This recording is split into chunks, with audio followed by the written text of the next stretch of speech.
Good to have your life well lived, Omobola Stephen. My name is Omobola Stephen. Now, on Life Well Lived, we like to focus on personal development and self-improvement because we've come to realize the importance of personal development and self-improvement for us to move from where we have to where we need to be. Now, personal development is a lifelong process that we all must embrace in life. I know it's what the effort at the end of the day if we don't give up. All the innate gifts, the potentials that lies within can only come to the fore when we personally develop and self-improve ourselves. Today on the show, I have Micheal Levitt, who is the founder of Breakfast Leadership. He's there to talk about workplace burnout and also burnout in our personal life. Welcome with me on our well lived, Micheal Levitt. Great to be here today. Looking forward to our conversation. Great to have you on the show, Micheal. Looking forward also to the conversation. Let's begin with the workplace burnout. What's your take about workplace burnout issues that most employees and leaders have? I think burnout's been around a long time, but what we've seen, especially since the Great Recession back in 2008, when a lot of organizations were cutting staff, the people that were left behind, their workloads increased because the work still needed to be done. And many organizations would give people a little bit of extra money, but there's only so many hours in the day. So the workloads of people have been steadily increasing over the years.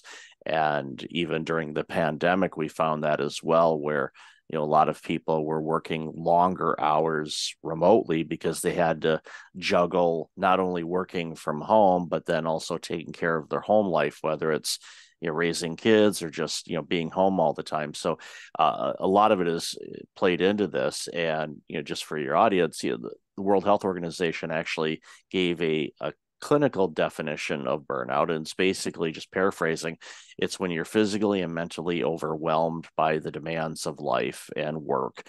And what's happening is just a lot more people are recognizing it because there's a lot more talk about it. So people are looking and going, wait a minute, I think I'm burned out or I'm approaching burnout because I'm checking all the boxes of the signs of burnout, and it's creating some problems, not only in the work life, but home life as well. Because when you are constantly on the go and you're burning out, it impacts every aspect of your life. Absolutely. Now it does. I really want us to emphasize more about the impact of the environment and also on burnout. I think it's absolutely important for us to talk about the environment. Yeah, especially in a workplace and at home too. But we'll talk about the workplace. When you have people that are burned out, what happens is their productivity is impacted, which then of course puts a strain on your coworkers because they sometimes have to pick up the slack from people that aren't doing their job as well, or they start making more mistakes, or there's not enough clarity in the work, which is just creating a lot of problems, as well as people start missing work because when you're burned out, you're run down, you're more likely to catch the colds or flus, or quite frankly, you could even make yourself susceptible to catching COVID, for example. It's because if you're not resting, your immunity system is impacted. So it creates a lot of problems with that. So it starts small, but what happens, it can have a huge ripple effect in organizations, especially large businesses, of course, but even small businesses where you don't have a huge team.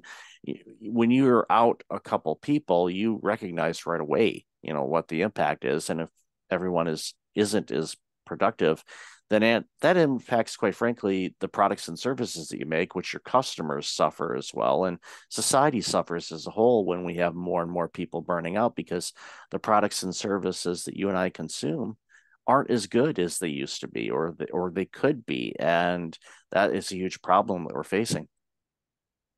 Absolutely. Now let's talk about the correlation between stress and burnout.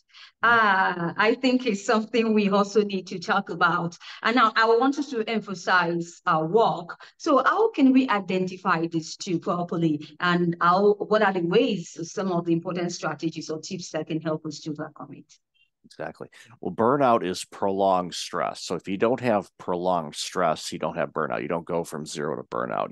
Although some people probably feel like they do, but burnout is prolonged stress over a period of time, and that varies for people. Some people it could take just a few days. Some people could take a few months, some people a couple of years. My own personal burnout journey, it took a couple of years for it to build up. But what we're seeing, of course, is when you have prolonged stress that's unmanaged and you're not doing things to cope with it, then it's problematic. So I'll give you some signs of prolonged stress that turns into burnout. Number one, you're not sleeping well. You haven't slept well in a long time. Now, I know some people have never slept well, so that's different. But this is something when you're tossing and turning all night, that's problematic because what happens is your body isn't getting the restful sleep that it needs to repair the damage that we do to ourselves on a daily basis. And another sign of prolonged stress is just a lack of motivation. And I'm not just talking about motivation to work, but you're not motivated to do things in life that you enjoy doing outside of work. That's a big sign that you're under some prolonged stress. Also, how's your mood? Are you more irritable? We're seeing a lot of people really short-tempered. Case in point, this morning I went for my morning walk, and I heard probably, I'd say 6 or 7 car horns, honking at people this morning. And normally I don't hear that much, especially at the time of morning that I was out walking, but there was a lot of people just laying on their horns and really irritated. So I think a lot of people right now in society are just mad. They're angry about a lot of different things that are going on in the world right now. So that's another sign. And also, when you're under prolonged stress and burning out, you start making more mistakes. You're not clear-headed, so you miss things, and of course that impacts the quality of work that you do. So those are some common signs that we see with prolonged stress, and if you don't address those things, then it can definitely lead into burnout. All right. Now, at the workplace, most times we focus on the employee burnout issues, the retention challenging and challenges they also face. I would like you to address that. But also, I'd like us to talk about leadership and stress management. The leadership has a lot of stress they face because they are handling, executive decisions, that's going to better the organizations at the end of the day. Do you have an insight to on that?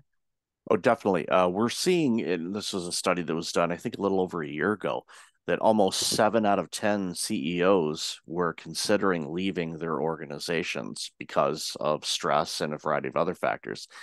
And people emulate their leaders. So if your leaders are stressed out, that flows down to your employees. Employees tend to mimic the behavior of their managers and their leaders. So if their managers and leaders are constantly emailing you, constantly working long hours, the employees expect, right or wrong, that they probably should have to, work that same pace as well, which in many cases is not true. It's just that's how that manager or leader is.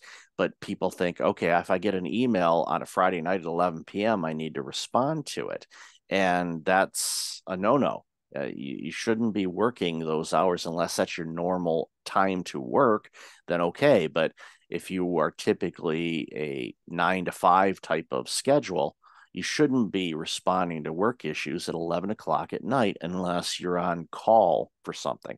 And as a leader, you shouldn't be sending your team emails that way. The technology exists now where you can delay the sending of that message, or you can save it in your drafts folder, and then you can send it when it's a normal operating hours. Because as a leader, when you send that email, unless you are crystal clear to your employees to not respond to it at whatever time you send it, they're going to think they're going to respond to it. And if it's a Friday night or a weekend, maybe your employees are out to dinner or out at the club or doing something else, and they're not at work. So why are they getting bugged with work stuff? So, that's a big thing you have to watch out for. But I'm seeing a lot of leaders are stressed, which of course ripples down to the employees. So it just makes the entire organization a big stress case, which is really unfortunate.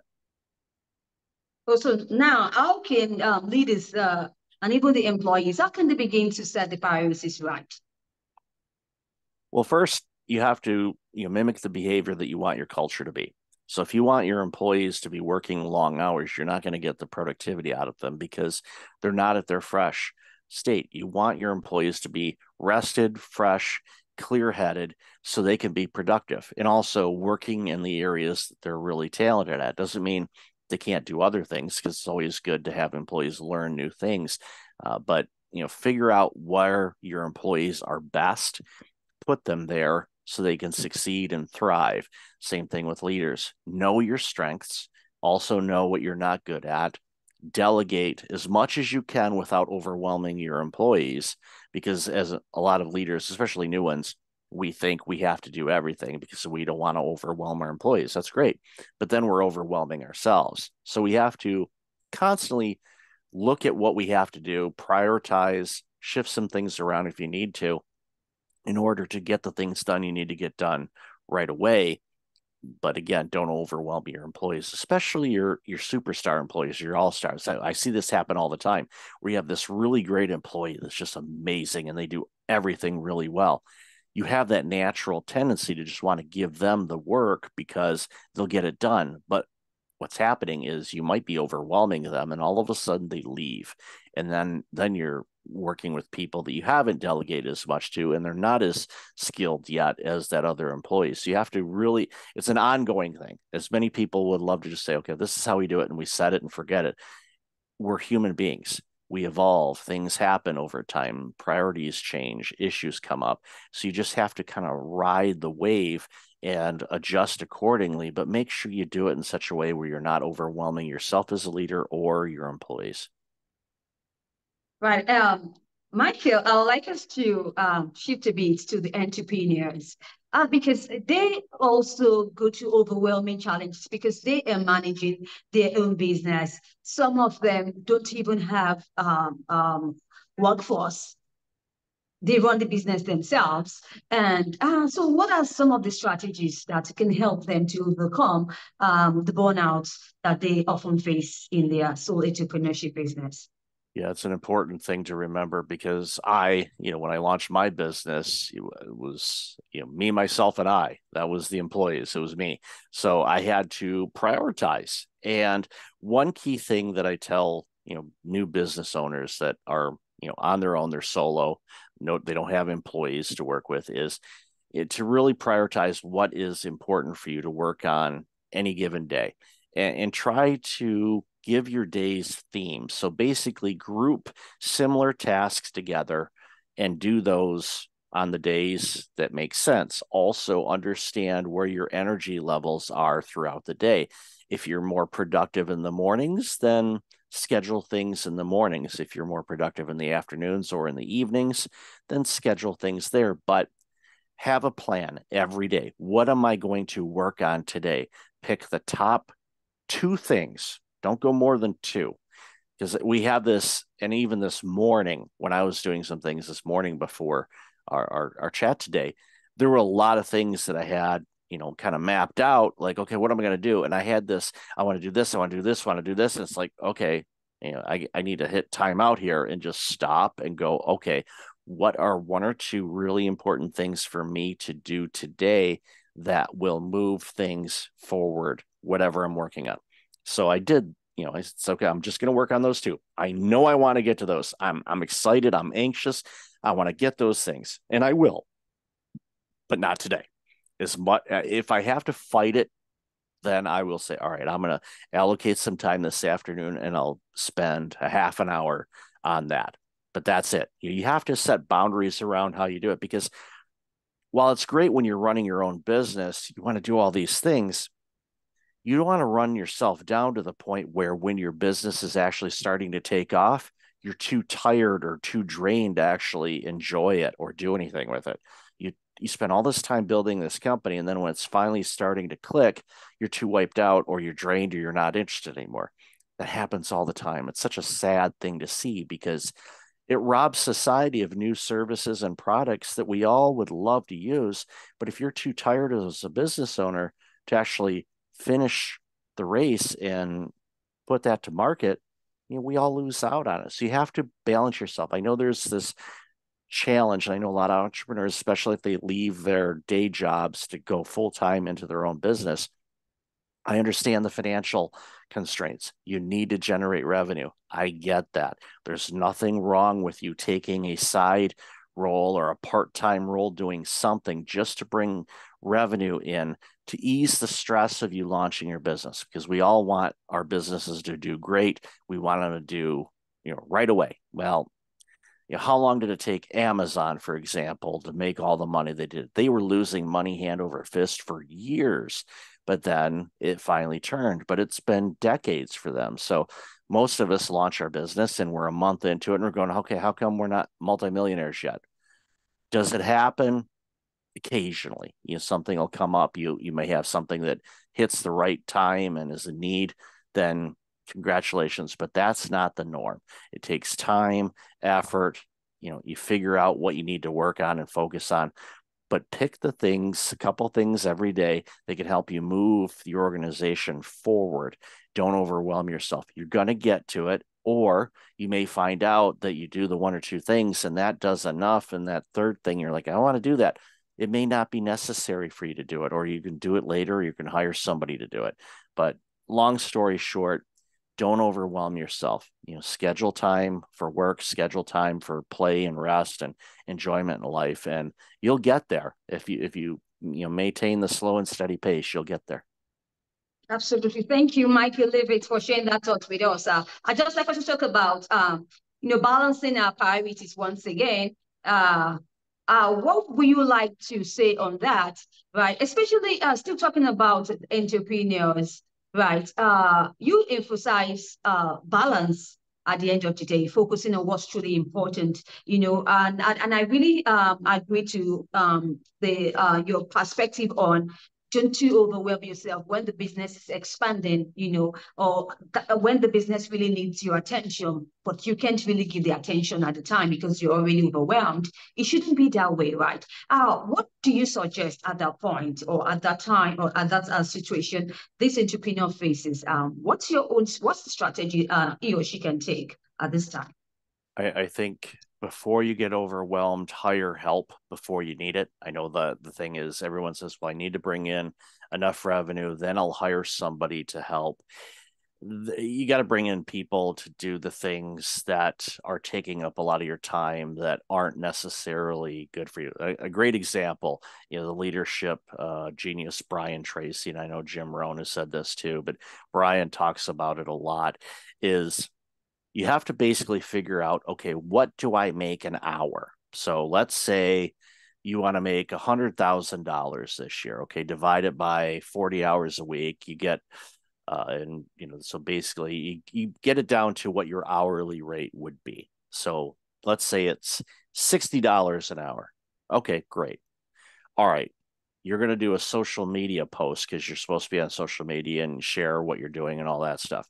Would you pay somebody $60 an hour to post something on LinkedIn or X or Facebook or Instagram or TikTok? Would you pay somebody $60 an hour? If the answer is yes, email me. I'll be more than happy to do it for you. Most people aren't going to pay that type of rate for somebody just posting content. You can hire that for a lot less money.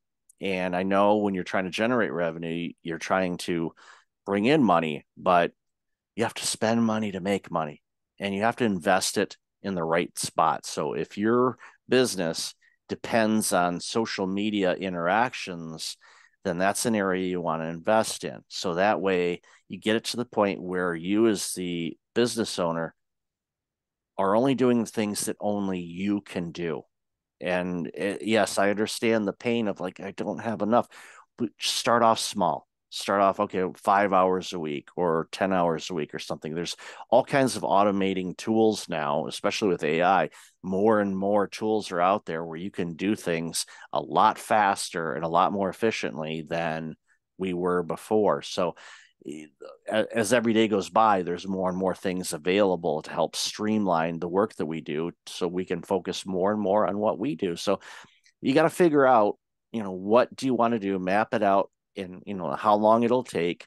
Use a coach or an advisor that has done it that can say, yeah, that's going to take longer, or you could probably do that sooner. Work with somebody and get some help on that.